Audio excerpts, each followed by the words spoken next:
the modern symposium. What is this, Richie? Five, six, I think maybe? we're on six. Yep, Six. All six. right. Chugging right along. Hope you guys are enjoying the content. Today, me and Richie kind of thinking about just doing some modern ethical questions, modern ethical debates, pressing concerns, things we see going on.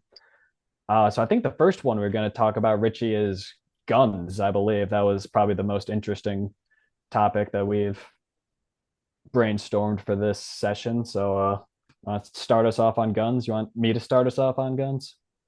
Sure. Why don't you start this one off? We're talking about gun ownership, right? Are the Yeah. are the citizens allowed to own guns? Is that moral? Yeah. Part of it. See, if that's the question you're posing to me, I don't have a problem with people owning most guns, right? I think there's certain types of guns you shouldn't be allowed to have, like automatic rifles. I think that's kind of where I stand. Is it moral to own a gun? Or let me rephrase the Yeah, question. yeah, Is yeah. it is it is it collectively moral as a society, do you think, if Okay. people Okay. have guns versus whether Okay. they don't? I like that's a better question. I have no problem with anyone who like owns a gun, right? Obviously. Like, should a collective society have so many guns is then thus the question. And I think that is a blatantly obvious moral hazard. I'll start it off with, do you know what the number one killer of children in America is? And you can already guess what it is. Abortion. No, Firearms, yeah, I knew you were going there. obviously. How do you feel about that? Do you Well, not want to protect the children? no, it's not that. I obviously I'm on the opposite side of it. I think that it is beneficial to society that the citizens have the right to own guns.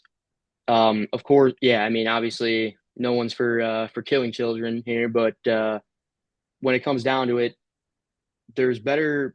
There's some a lot of times when there's a school shooting or there's like a tragic event. It's always taken. It's like, yep, this is why we can't have guns.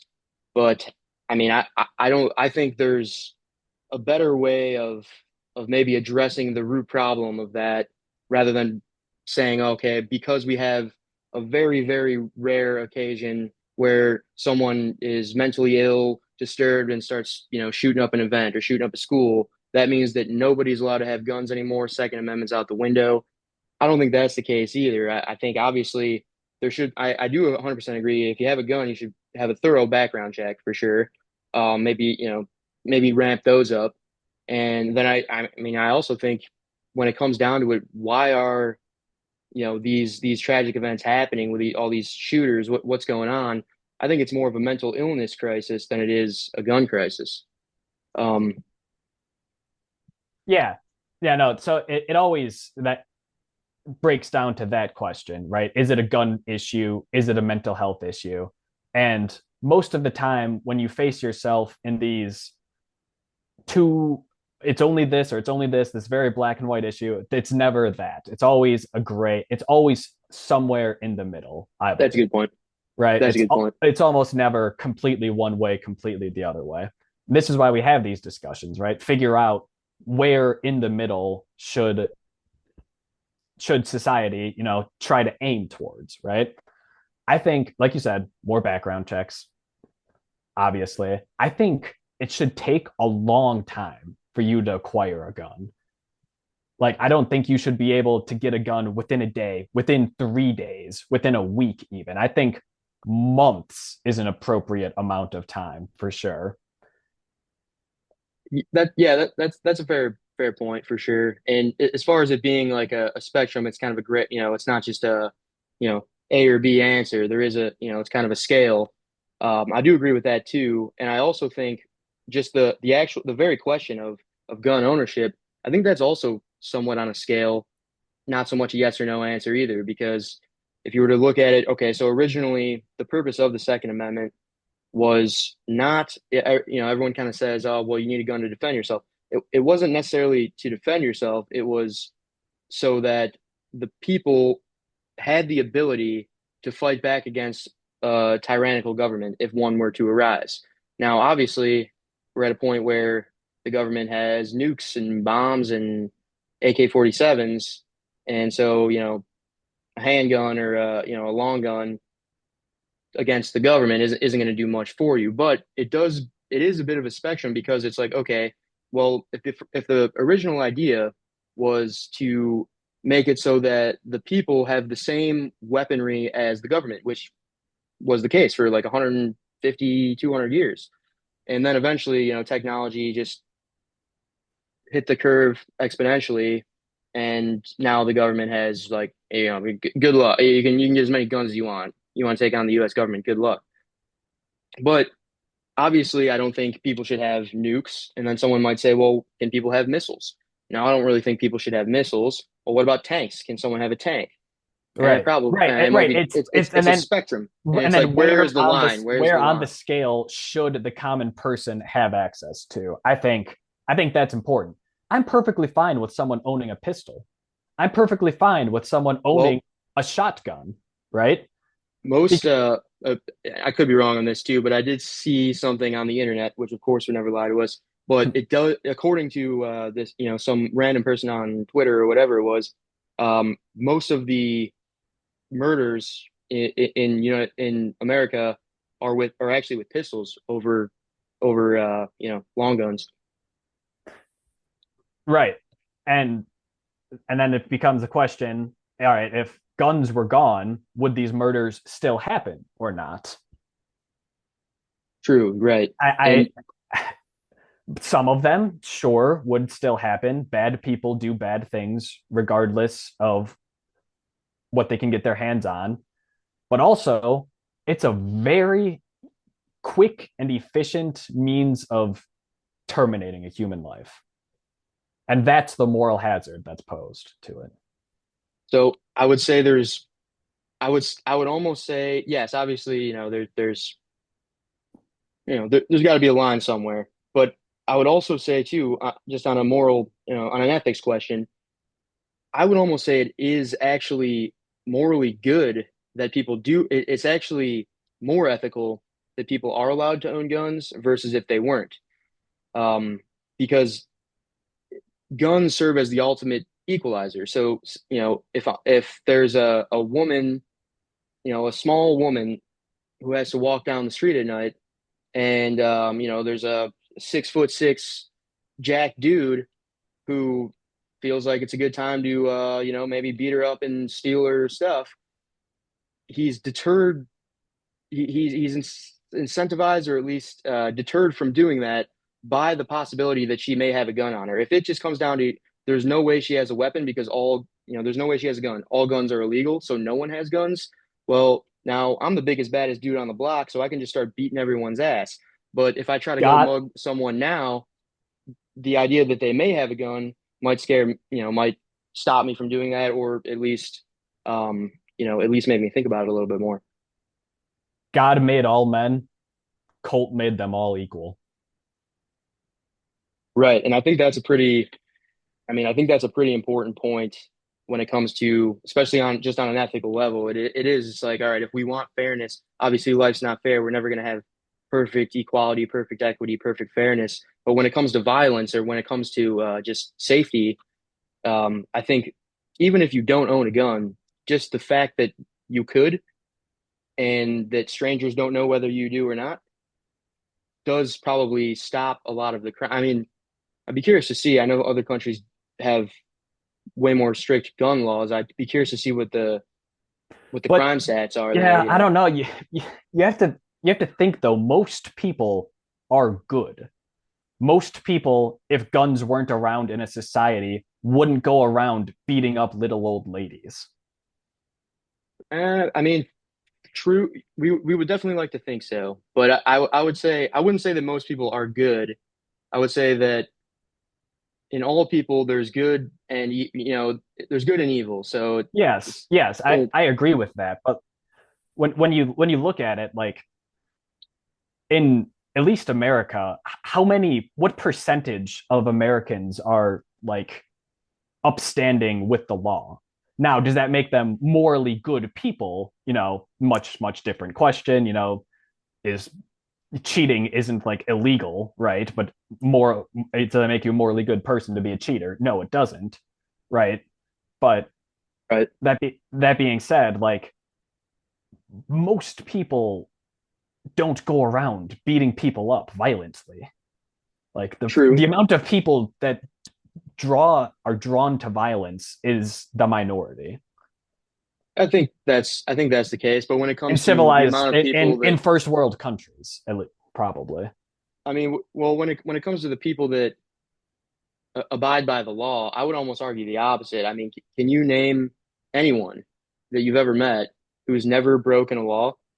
You know, even a minor one, never jaywalked. You know, didn't drink before 21. Did you know? I feel like everyone is willing to break the law if they know that the consequences are not that bad, and they know the chances of getting caught are Right, but very low. that's you doing the moral judgment in your head, right? That's you weighing two options, saying, is jaywalking really that bad for society? No, it's not, right?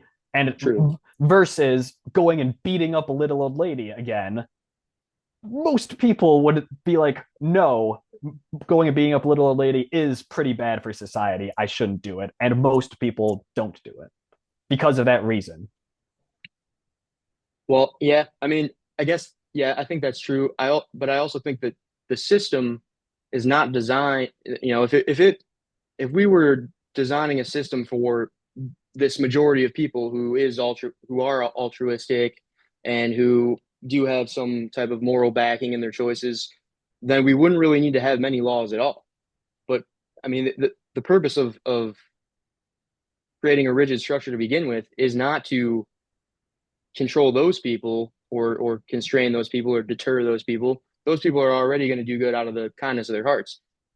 The problem is that that minority of people who will take advantage of an opportunity to maybe steal something or even if it's just for, you know, because they're drawn to violence, like you said, those are the people that, I mean, it's not the majority for sure. It's probably less than 25%, but there are, you know, there's still a pretty significant subgroup, and it's, you know, if there's got that's the whole reason for the entire, you know, system to begin with is Social contract of yeah, society. that's exactly what I was looking for. Social contract. That's the whole purpose of the social contract to begin with, is not to try to, you know, combat people who are doing nothing but helping society. It's to try to combat the, you know, inherent desire for greed or So for, shouldn't we then make it harder for that small group of people drawn to immorality? Shouldn't we make it harder for them to gain access to weapons of mass immorality?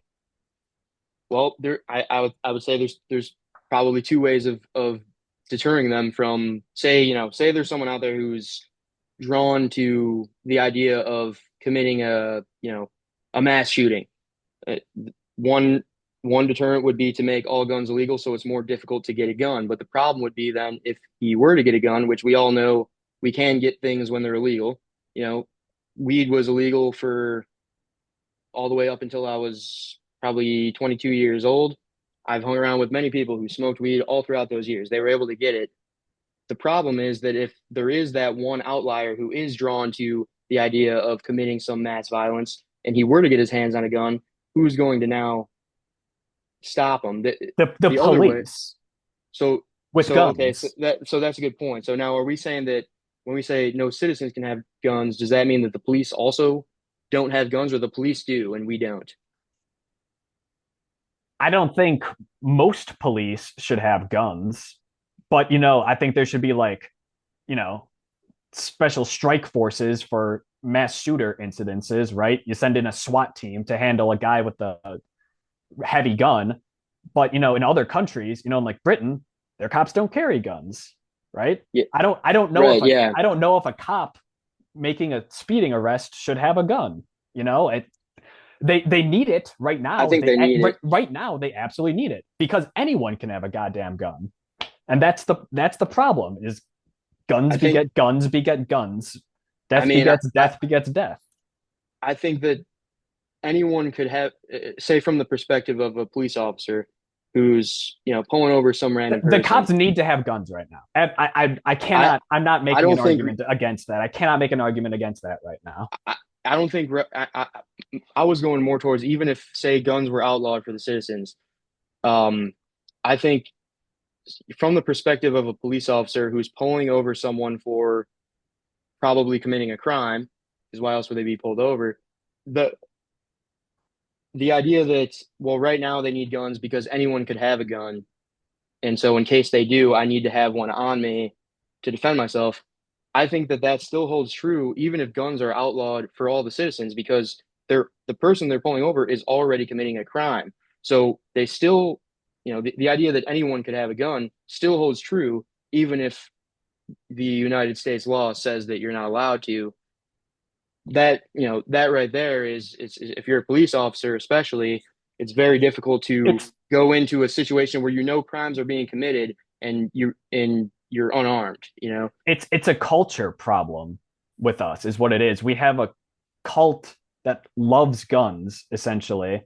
Other countries, like Britain, those cops, like I said, those cops don't carry guns on them typically. I'm sure they, like I said, they have, specialized units around like cities waiting for important things, violent scenarios to occur. But it's probably a culture issue with us that we have so many guns and so many shootings that like it's just a part of our society. Like, and that's why we need to do something to change it, which is when mental health comes back into right back into the fold. It's a dual-sided issue. Yeah, no, I 100% agree on the idea that it's a culture problem. I think that's 100% right. And it may weigh into it that the right to bear arms is our Second Amendment. It's almost part of our brand as Americans. And so you do get people who are, all, you get the bumper stickers, gone. There is a bit of a what's the word? There's a bit of like a kind of a persona that comes with being the gun guy. You get a little bit of that, glamorizing it for sure. And I don't think that's great either. So I think you're right there. But as far as being a cultural problem, I think that's right too. And a good question would be, so I am obviously not for the idea that the Second Amendment was originally designed for, which was, to protect against government tyranny, to, Mhm. in that case, all the I citizens had are, that one in my back pocket in case you aligned with that line of thinking. If there's a I mean, revolution, it'll be basically bloodless. It'll be, like a social uprising, not a militaristic one. We can't take on the United States government, right? no, right. In a military battle. No. It's definitely a common talking point, especially on, conservative side of things, that everyone loves to bring that one up. Well, it's actually not to defend yourself, it's to protect against government Right, right. tyranny. Right? Uh-huh. But realistically, that's not the case. Good luck. Good, yeah, good, good, yeah. Any gun that's currently legal to own in America, you can have 1,000 of them, and you can have a militia of 1,000 of your, 1,000 of your guys who are in your crew. You don't stand a goddamn chance Our against, government has weapons we don't even know exist. right, yeah. But so that's what I mean. So that definition, or that logic, Right, has been right. out the window for 50, 60 years at least, probably like 100. So, but I do think there is something there where, when it comes to being the equalizer, there is something there where not only is it for the woman walking home by herself who's afraid of getting mugged, but it's also for someone who might be a victim of some type of police brutality or something like that, where I don't think it's a good idea to have government officials walking around with AK-47s while nobody else is allowed to have one. I don't think that's good either. What I think should be the case is we should draw the line somewhere. We should agree upon the line. I know there's some laws out there where it's like, certain types of guns, like machine guns. It's like, okay, if you already own one, you can have it, but there's no more manufacturing of this type of gun for you know sales to consumers purposes. And you're not allowed to own one that was manufactured after like 1980 something. Hmm. And so like I think that's a good idea, but I think it should stay on a level where whatever the police have, I'm allowed to own. You know what I mean? So if you know if I'm only allowed to own this tier of weapon, then then domestically the government is only allowed to also own that tier of weapon. Now, obviously, the I mean, military. but then aren't you now talking about taking on the police, which we kind of just agreed you can't do? You can't take on the U.S. government. Like the police are kind of it's not the United States like federal government, but they're an extension of the state. You're not taking them on. Right. Yeah, I mean, just the idea, it's not even so much that obviously, I definitely not planning on taking on the police anytime soon, but just the idea of deterrence more so where especially, we've all seen, the summer of 2020, it was, all these stories about yeah, police discrimination, all this and no matter what side you stand on that, I think it would be better to have a society where there is not people who are given superpowers that they are able to kill you with their bare hands anytime they please, which is owning a gun, and you are not given that same superpower. So I feel like you don't want to make guns illegal for citizens and still allow the police to have them because now you've just created a Stanford prison experiment where that type of power dynamic that a lot of people on the left talk about. I can go into that; it's a whole different thing. But that type of system where there's you know someone could kill you. If you can kill me, but I'm not able to kill you, then you have all the power. So I think that keeping it on a level playing field in that sense, more so just for an idealistic purpose, Yeah, I or mean a that's perceptive purpose so rather that than so I'm thinking during that's essentially like completely utopian ideal because throughout history the idea of a state is that you have a monopoly on violence essentially. true. Only your violence is the right one. Only you can decide uh who's allowed to do violence in certain scenarios. uh so for the fact that equalizing the state in terms of capabilities towards violence with the common man, I don't think that's ever really been a thing, and I don't know how we get that. No, yeah, I mean that is a good point. No matter what, yeah. The more I think about it, I think you're right. No matter what, I mean it's not like you know, like we already said, the idea of standing up to the government is kind of out of the water. But yeah, I mean that's a fair point. I would say, I mean, yeah, I think you're right on that point for sure. Yeah, I mean, I'm thinking through it as we're talking here, Yeah, no, and because that is honestly, well, I mean, finish it up. the reason I'm struggling here is because I'm realizing that I'm getting back to the thought process that one of the first sentences out of my mouth kind of dismissed was that it's not about to defend yourself. And the more I'm thinking about it, in our modern landscape, it is 100% just about defending yourself. What Yeah. else are you going to do with it other than crimes? Other So than really bad things, right? Okay, right, okay. okay, hunting, sure, right? But I don't know if this is true. Maybe I shouldn't say it because I don't know if this is true. I'm gonna say it. Well, go ahead and say it. Yeah, I'm gonna say it. We can fact check ourselves Yeah, later on. we'll fact I've check it. I've heard even like AK-47s aren't like a super effective use against things like wild hogs, right? Invading your land because apparently like the AK-47 you hit like the wild hog in like the butt just say with it, you're not like stopping it. Like that thing's a tank essentially. What those guns are man killers. That's what Makes those things are.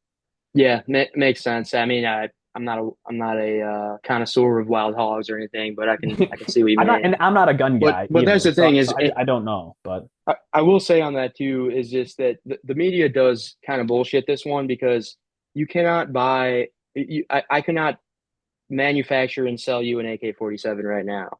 The only way you can own an AK-47 in the United States is if your grandpa or your great grandpa owned one back in 1920, and he passed it down or he sold it to you at one of those like gun swap events. You can't But legally buy like a semi-automatic rifle or whatever, like whatever that classification of rifle is. You can't buy I one. was thinking of it as a machine gun. If it's considered a machine gun, let me kind of fact check this as we go here. But I mean, I know there's laws against certain guns that are considered machine guns. I don't know if I'm not really a big gun guy, but I don't think they are. yeah, but possibly not. I know they always talk about ARs, which is assault rifle, which is kind of a very broad term because that could mean a machine gun or it could mean like a single fire gun that it's like it's tough to say like, oh, we're going to ban all ARs because it's I mean AK-47 selective fire assault rifle can be fired in fully automatic or semi-automatic modes. Not considered a machine gun. It is a okay. selective fire weapon. Well then But what the hell is the definition of a machine gun? I always I thought a think if you machine can gun is toggle between, I believe, since you can fire a single round with a AR, I believe that's what makes it not a machine gun. all right. I got Chat GPT up here. Let's see. Definition of a machine gun. Firearm capable of firing more than one round with a single pull of the trigger.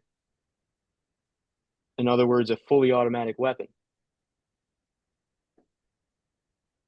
Legal definition. Any weapon which shoots, is designed to shoot, or can be readily restored to shoot automatically more than one shot without manual reloading by a single function of the trigger. Doesn't tell me anything. Yeah, I mean, what is You can going also on like here? modify guns to like do whatever you want. There's like certain modifications that are illegal. I know like the bump stock was a big thing a couple of years back. But when it comes down to brass tacks, it's do you want more of those on the street or less of those on the street? I would want less of those on the street. Yeah, I mean, I would agree with that when it comes to machine gun. When it comes to like an AK-47, it's like, I But mean, then you're you not bring really up defending yourself. most homicides are with pistols. Yeah, and I did, as we were talking too, I was going to bring it up and we kind of went on a different thing. I did look it up just to check myself on this. It is true. It's not as tilted as I thought it was. I was going to say something like 80%. Um, it is 60% of Rifles of second, probably. murders are considered with handguns. Rifles are 2 to 4%, and then Whoa. other firearms, shotguns, it says shotguns and unspecified make up for the other 30 whatever percent. How many types of unspecified guns are there? I didn't even see this. They actually gave me a breakdown here. So, Yeah. in 2020, total firearm murders 13,600. Handguns were 8,000 of them. Rifles were 450 of them. Shotguns 200, and other firearms 4,000. So it is mostly handguns, but not by a huge, not by a landslide. So is that an issue then? I started off by saying I'm perfectly fine with you owning a pistol or a shotgun, for self-defense purposes. Well, I think the difference is that, like you said, a handgun is a very reasonable tool to use for self-defense, Right. where it's concealable. You can have your concealed carry. You can walk down the street with it. If something does go down, you can pull it up. An AK-47 is a fairly unreasonable weapon to use for self-defense just because of the engineering of it. I mean, what, you're going to have this Mhm. thing strapped across your back, walking down the street in Chicago, and someone messes with you. It's like it doesn't really make any sense. Right. You Just from a camp around corners. so I think even though Um, handguns are used for more murders, I think the same reason why they're used for more murders may be the exact same reason why they should be more likely, or it's more logical to make them legal, is because they are just better tools when it comes to domestic altercations, whether you're the one who's the criminal or you're the one who's defending yourself against the criminal. Either way, I mean, if you have an AK-47, you're you don't really need that. Or I mean, I shouldn't all say right. you don't need it because someone else does, but So it's certainly reasonable to say that pistols are more reasonable as a self-defense tool, as a commonplace household uh, item than an AK-47 is it reasonable enough to justify having them is the question. I think so. I definitely think Yeah, so. I don't know. Yeah. I think it actually, the idea that people have guns actually might lower the violent crime a little bit. That's only theory. I have no facts to back that up. But in theory, it seems like it would. It's the same reason why I would argue it's the same reason why it used to be constant war from like the 1500s to early 1900s. It was constant war. Then it was two world wars in a row. And then all of a sudden, as soon as we developed the nuclear bomb and other countries started doing the same, all of the war kind of settled down. It didn't totally stop, but it's settled down. I think it's the same idea where it's like if you make guns illegal, all you need is one guy to get an illegal gun and he can go on an absolute spree, at least in his mind. He thinks he can, versus if there's that subliminal fear that, well, if someone else has a gun in here, I can just die immediately. And that might be enough of a deterrent. I think that would be my main point on that. Good deterrent. Sure, obviously. I brought up that slogan from the Colt revolver. It's one of the best slogans of all time. Uh, it is truly the great equalizer in a sense. I just don't know if we would have as many murders if we didn't have those guns. Yeah, I mean, and Again, that and again, it's another thing completely in theory, like you just said with deterrence, your deterrent theory. It's would some still happen? Sure. Would less happen? I would have to bet my money on that. yeah, I mean, I would imagine less murders would happen just because there's less capability to do so. I don't think it would really be. I don't think it would be huge though. I don't think murders would decrease by 50%. I think they might go down 5 to 10%. I can see that. Just and again, just in theory, but I feel like like if you look in Britain in these countries that have no the police don't even have guns. Citizens aren't allowed. I mean, there's still a fair amount of I mean, there's still a pretty solid amount of murders per capita compared to I, I compared to the was USA. I was gonna that is probably something we should look at, like per capita murder rate. Us versus like European countries probably would be a good litmus test. Take a quick look right Are now, there see what like see what we any are got. there like any murders in like China? Like the government would just like erase you from existence. China's a good question. I don't even know what Just the I don't know what the laws from are in China. I can't imagine they're probably not allowed to have butter knives in China. Um, all right. So United States homicide rate 2021, 6.9 per 100,000 people. So that seems high. Um, Homicide rate in Britain is 1.2 per 100,000 people. So according to ChatGPT, I stand corrected. It is significantly lower. Yeah. And, is that directly because of guns? Obviously not, right? Is that a portion of that? I would say, obviously. Yeah, I mean, according to this stat, it does seem like it's got to have. I mean, that's probably the biggest difference, I would imagine, when it And, comes to and, and murder. Then, right, you have to imagine it's the biggest difference. There's probably a cultural component as well. Very hard to define that, though, versus something hard and evident like firearms. true. Yeah, it is just a tough predicament though, because then, okay, say we take away guns, then that idea of the equalizer goes away, and it's like, okay, well now, what if you are the person who's at the bottom of the biologically gifted superior food chain where you know you are just a walk down the street and you're But just again, prey. most people don't just walk down the street and jump people just because they're smaller than them. That's just not a thing that really happens all that much in civilized society. True. I mean, and not all that much, but just as a it's more like I said, it's less of a of an actuality and more of a feeling of like, I would always think of, like women or someone who's, smaller or less capable physically just has that feeling of safety because they know that like if anything goes down, like I'm armed, so Mhm. it's a tough one, but yeah. Uh, Sounds good. I think that's a pretty good spot to wrap it up for the all break. right.